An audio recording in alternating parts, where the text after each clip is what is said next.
Bonjour, moi c'est Aïda Basilia.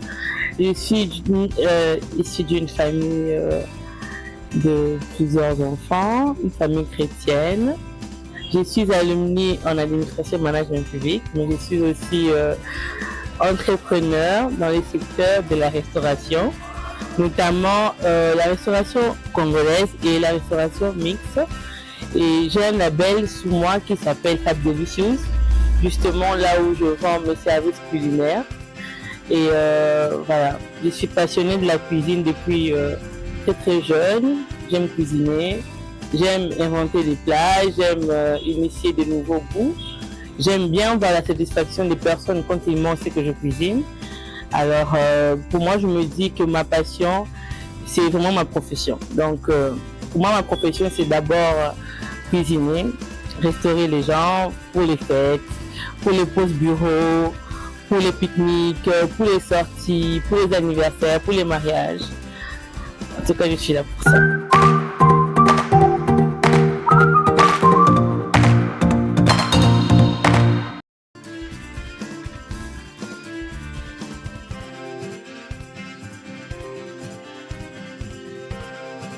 Après plusieurs remarques positives de mon entourage, notamment lorsque je faisais des petits plats, tout le monde disait « Ah ben, tu fais très bien, pourquoi tu ne commercialises pas ce que tu fais ?»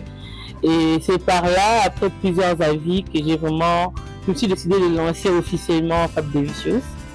Et le premier plat que j'ai fait, c'était les entrecôtes. J'avais grillé les entrecôtes et à côté, j'avais fait des patates grillées aussi. Alors, quand ma famille a mangé, c'était vraiment un but qui peut exister, mais c'est toi qui as fait ça, je leur ai dit oui, c'est moi. Après, voilà, ils ont validé ma cuisine et mon entourage en est pour beaucoup parce que moi, avant, je me disais seulement que c'est cuisiner, c'est juste faire plaisir, c'est juste, juste donner ce que j'aime faire. Mais eux, ils m'ont fait comprendre que au-delà de cela, il faut aussi chercher à retrouver un côté économique, notamment de le commercialiser. Vraiment, sans leur coup de pouce, sans leur motivation, je ne pense pas que Fab Delicious aurait pu voir le jour. Mais ils ont vraiment beaucoup contribué dans ça. Parce qu'ils m'ont fait voir que c'était un travail très bien fait et que je devais me lancer sans hésiter.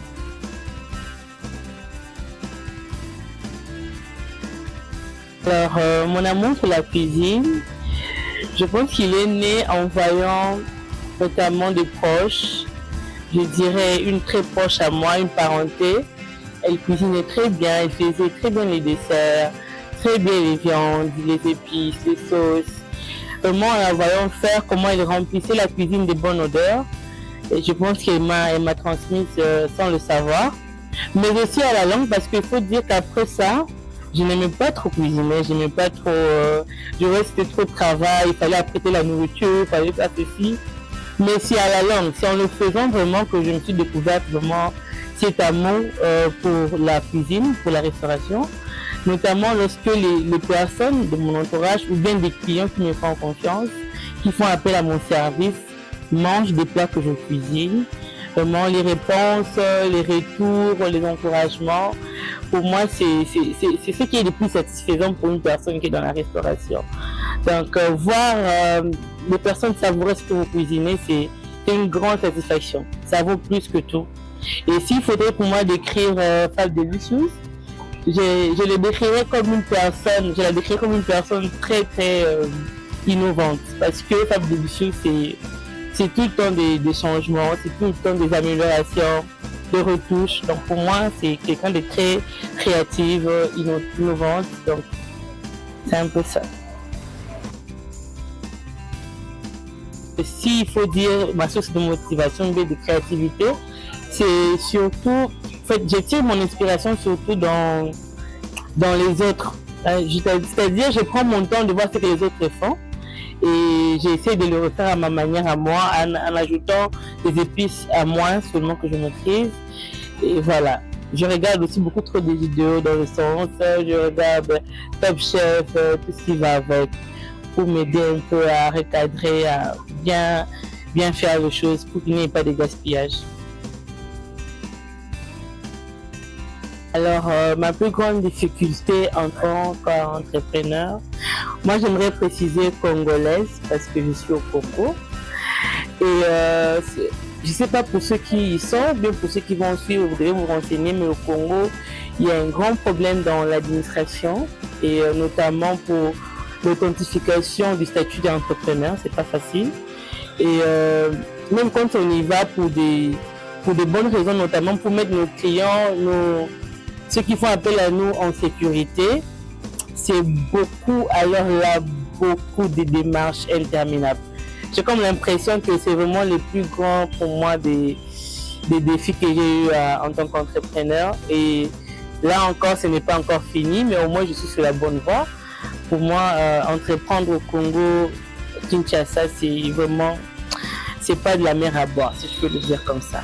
Alors, en ce qui concerne les moments de doute, ce qui est sûr, en tant qu'entrepreneur, on doutera toujours parce que c'est lancer son service dans le marché. Et le marché a déjà ce type de service-là. Donc, ce n'est pas quelque chose de... Bon, ça peut être nouveau pour vous. Vous pouvez voir ça dans un angle novatrice, mais je vous assure que ce n'est pas nouveau. Et moi, ça m'est arrivé de beaucoup douter, notamment par rapport à ce que j'ai apporté. Parce que à l'époque, quand j'ai lancé Fab Delicious, ce n'était pas encore de la cuisine mixte, ce n'était pas encore la restauration mixte, c'était seulement les mini-fours.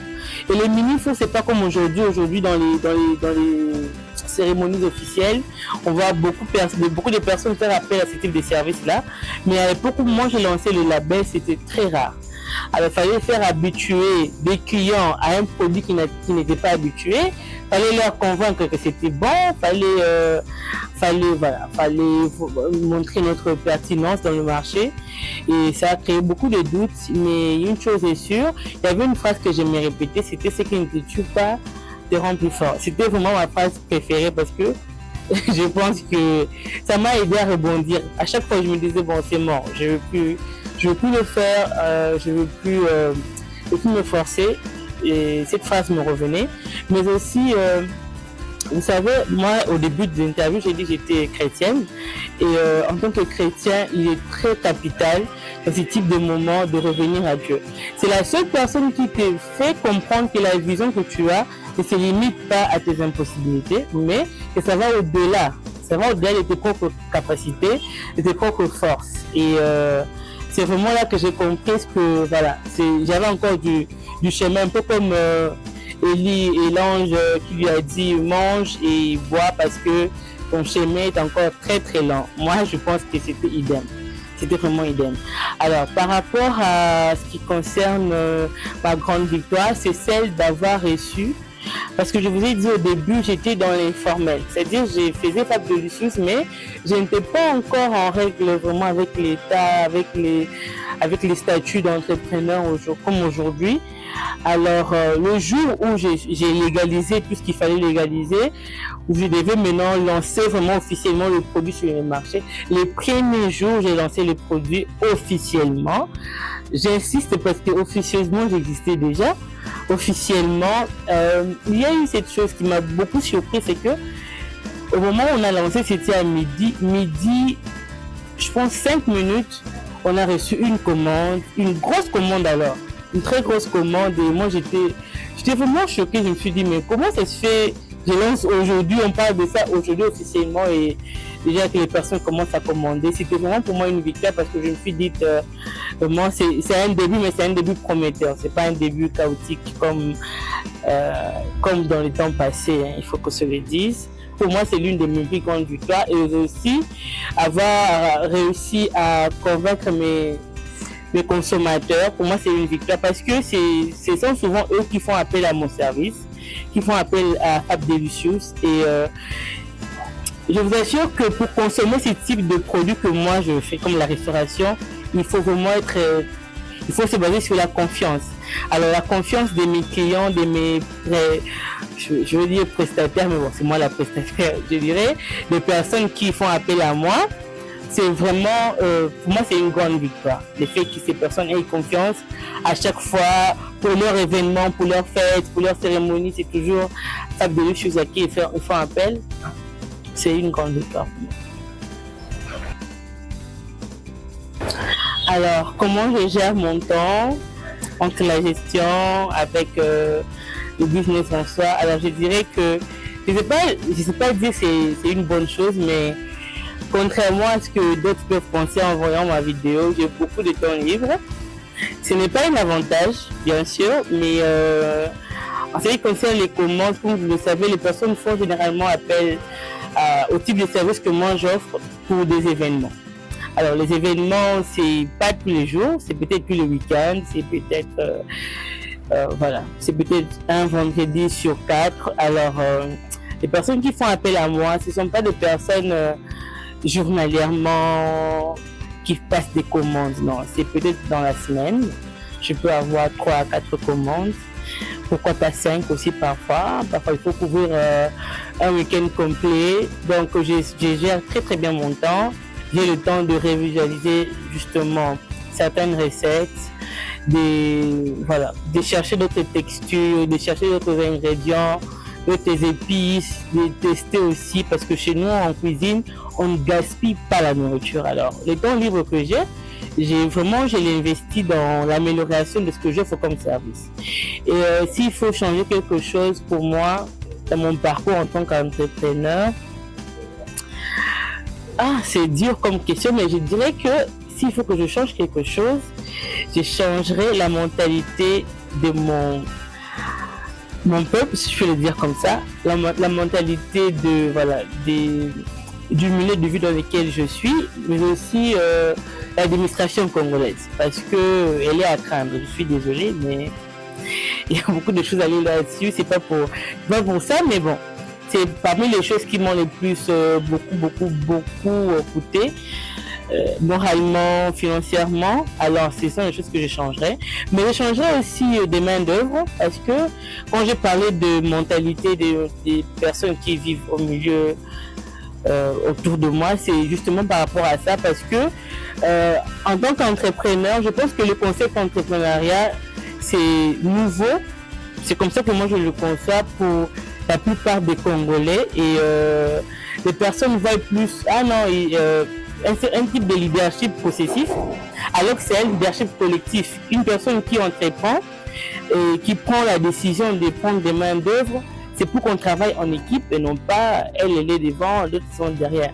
Alors je pense que ce concept-là aussi, s'il faut que je change quelque chose dans mon parcours, peut-être je pourrais essayer d'expliquer à un plus grand nombre de personnes qu'est-ce que c'est vraiment l'entrepreneuriat, et puis conscientiser aussi les jeunes, parce que moi quand j'ai commencé c'était non, il faut faire tes études universitaires, laisse tomber, ce sont des métiers et tout, ça sert à rien. Aujourd'hui ce sont des personnes qui m'applaudissent parce qu'ils voient que au final l'entrepreneuriat c'était une très bonne idée.